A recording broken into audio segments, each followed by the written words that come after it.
पेगामी सी news में भलीकार खबर शामिल कंदा पको में जुल्फकार अली बलोच रिपोर्ट मूजिब पको लग यूसी आबड़ी में पाकिस्तान पीरवाड़ी जी तरफ नामतल उम्मीदवार district council member Lala Ghulam Khan Isran, chairman advocate Kamran Ali Gor, vice chairman Sikandar Ali Sanga, ward number 1 जो general councillor Ali Akbar Mugeri,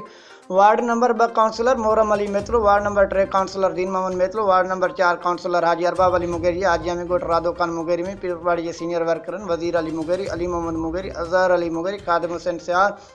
गुलाम हैदर गोरड़, फहद हुसैन आबासी बेन की अगवानी में एक शानदार और ज़बरदस्त जलसा मुनक्कद कराए। संजय सखावत के बरकरार रखने वजीर Ali Mugeri, Azhar Ali Mugheri, Ali Mohammad Mugeri oil मेहमान के गुलन जी वर्खा करे उन्हनि खे अजरक पहिराया विया। जंहिंमें मुख़्तलिफ़ बिरादरनि जे मौज़ूदनि समेत वॾी तादाद में यूसी आबड़ी जे रवाब हसन शिरकत करे पुरजोश ऐं जज़्बे सां जलसे खे कामयाब कराए ऐं 26 जून ते थींदड़ बलदियाती इलेक्शन में हर हाल में पीपीए जे उम्मीदवारनि खे कामयाब करण जो वचन कयो वियो। डिस्ट्रिक्ट मेंबर लाला गुलाम खान इसरान वधीक जलसे के खिताब कंदे चयो त असीं गोट रादो खान मुगेरी समेत आयल सभिनी दोस्तनि जा शुक्रगुज़ार आहियूं जिन असांजी मान में एक शानदार ऐं ज़बरदस्त जलसो मुनक़द कराए असांजो मान बख़्शियो आहे।